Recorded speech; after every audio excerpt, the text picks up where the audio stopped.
What's the matter with you, huh? Subscribe already! If you like what I'm saying, I think you'll like what I'm making too.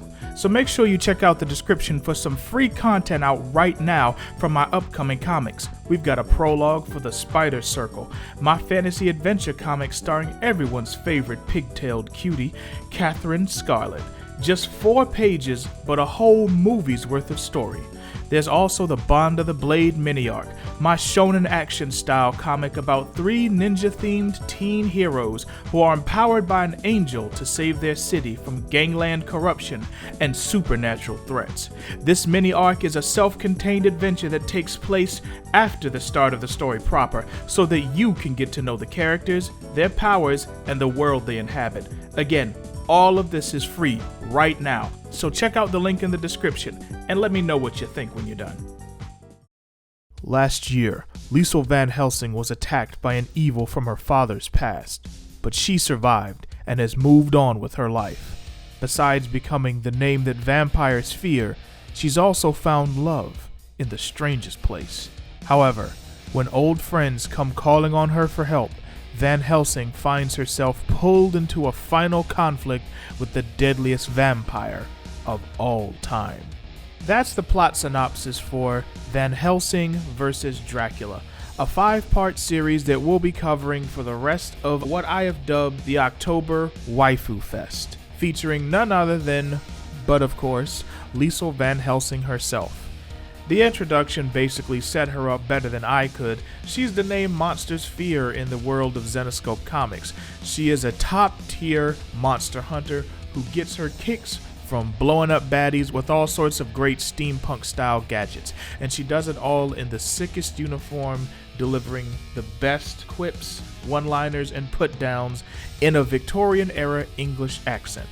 The past few episodes did great to set the stage and show what Van Helsing can do in different situations, but those were more, for lack of a better phrase, surface level. The first one was more or less her introduction into the Zenescope universe, and the second one was a standalone issue. So for the rest of October, we're going to be diving deep into Van Helsing's conflict with her greatest nemesis of all time, the one and only Vlad Tepes Dracula. Oh, and spoiler alert, because there's really no way I can do these issues any justice without going into detail. With that being said, let's go. The introduction to this particular series perfectly sets the tone. It starts off with a very garden variety run-of-the-mill engagement announcement during a family dinner. And right off the bat, we get what I think is this series' best visual treat. Instead of being treated to a lot of over-the-top action and explosions, which don't worry, there's plenty of action, this series is more creepy than anything else. It's more unsettling and gross, as we see this lovely woman here by the name of Mina turn from a regular old ordinary fiancé, bride-to-be, to a neck-numbing, eye-bleeding something who also happens to have spiders crawling out of her. I mean, that's always nice. We then cut to Van Helsing herself, who is doing what she does best, blasting baddies in the moonlight. And she's doing so with the help of her boyfriend Hades. I was not expecting this at all when I first picked up this issue. In fact, the first issue of this book I had already read. I really love the dynamic between Liesel and Hades. This is a far cry from the boyfriend she had in the other book. But getting back on topic, Hades is definitely someone who is more on Van Helsing's wavelength. In fact, in a lot of ways, he's over it. I mean, it's Hades. But my point is, she doesn't have to try and hide things from him or protect him. He can actually help her in tangible and practical ways, which is something we see on display several times during this 5-issue miniseries. And even during their downtime, she's genuinely happy. You can tell that there's a lot to be gained from this relationship, both on and off the battlefield. It may just be that I'm more partial to the heroes who fight together trope, instead of the one person is the fighter and the other person is just the sort of everyman who cheers from the sidelines. That's assuming they're even in on anything to begin with. But that's something that I own. Do with that information what you will.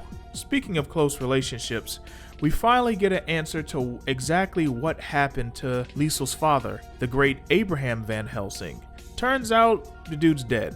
I mean, she's living in the 21st century.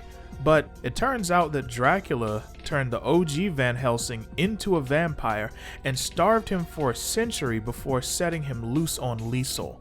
In the end, she was the one who took him down, which I'm sure was an act of love just as much as it was an act of self-defense.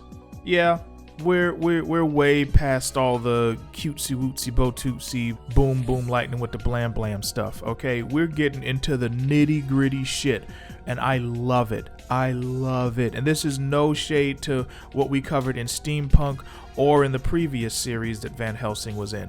But this, I feel like, is where she shines the most. When we're dealing with the grit and the grime and the dirt and the betrayal and the heart-wrenchingness that obviously is going to come from any inclusion of classic horror villains and monsters. Sometimes modern comics, they get a bit too Hollywood, if you know what I mean. Like your average MCU film now is so formulaic, you already know what's gonna happen. And regardless of whatever intriguing or unique original ideas get brought up, you know it's all gonna culminate in some big explosive fight, probably with a lot of CGI that really matters to nothing. Sometimes that does happen in comic books, and I can see how having a lot of big spectacle in these books could add to that, but I feel like this series is a perfect example of where Van Helsing is best utilized and how to bring out the best of her as a character.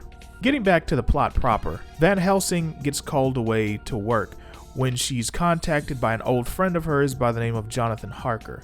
That's the fiance of our little spider bride from before who got all neck hungry. We get to see Van Helsing put her detective skills at work, seeing her recall things with great accuracy, from sights to smells, and one of these even brings up a name that I'm sure a lot of you will recognize, Renfield, Dracula's assistant.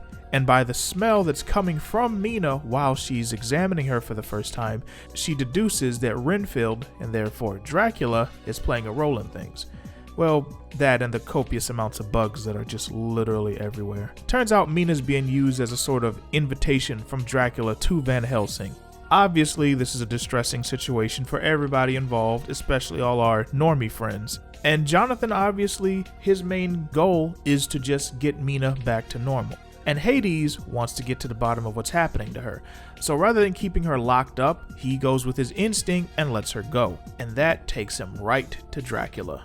We pick up in issue 2 with Van Helsing and Harker rolling up on Dracula's house. Hades is already inside, duking it out with the Count himself, while Renfield is in the background doing Renfield things. Yeesh. I've said it before, but I will say it one more time. This fucking art. We've had the balls to the wall action, and there's plenty of it in here too, as you can see. But unlike in Steampunk, this one is not only dripping with that glorious gross and creepy factor, but also emotion. So much emotion. Every page, every panel, every dialogue exchange is just oozing with genuine emotion. Dracula calling out Hades for forgetting what it's like to be a monster. Dracula and Helsing's reunion, oh my god. Speaking of Dracula himself, this guy is a proper nemesis, okay? He is calculating, he is conniving, he's threatening without necessarily being a humongous physical threat every single time he's on the page. But don't get it twisted, this is still the Dracula we're talking about here, and he will fuck you up royally. Hades ends up acting on his own accord again, teleporting Van Helsing and Harker out of there before Dracula can fuck him up even worse. Great for them, but it means Mina gets left behind, which of course enrages Harker. It even puts Van Helsing on Hades' bad side, which brings to me the thing I love the most about this particular miniseries. We've seen how cool Liesel is, we've seen how iconic her visual design is, her use of weaponry, her dialogue, it's all on point as I said before. But there really hasn't been a whole lot of emotional meat or steaks for us to chew on in what we've covered before. Either that, or it's been another ensemble cast in the grim fairy tale larger picture of things. But here, she is the focus, and the heat is on in terms of stakes and emotion. Facing her nemesis, who directly led to her father's death at her own hands, who also had Dracula for a nemesis, so, familial feud going on here. I mean, the drama just writes itself. It's genuine, it's real, and I love it. Van Helsing is put through the ringer, physically and emotionally here, and not only with Dracula himself, but the whole scenario's fucked up. We got a friend in danger who Liesel doesn't even know if she can save, while also vanquishing Dracula. This is obviously devastating to Mina's fiance Harker, who's also Liesel's friend, and this drives a wedge between Liesel and Hades. But in the midst of the chaos, we do see that Liesel does value human life greatly and is going to keep looking for a solution to all problems at hand, one that lets everyone go home when everything's said and done. Now, how will she come to this solution? Does one even exist? We really don't know. And that's all just within the first 2 issues. I'll be covering the rest of the series, issues 3 through 5, for next Monday, aka Halloween, and the final installment of our Van Helsing Waifu-Fest. But for now, let me know what y'all think. This is a bit of a different take we've had for Van Helsing, for this series anyway, so let me know how you feeling it. How you feeling seeing our girl really with her back against the wall, up against the ropes, and really not knowing how she's gonna get out of things. I mean, she's usually the coolest person in the room. Here, we really don't know how she's gonna secure the dub. So this is definitely gonna be a ride to stick around for. Make sure you're back here next Monday, where we wrap up this series about one of the best indie comic waifus and waifus in general that I've ever covered, Liesel Van Helsing versus Dracula, issues 3 through 5. Until then, thank you for watching and listening. I'm HoneyB, and I'll talk to y'all later. Deuces.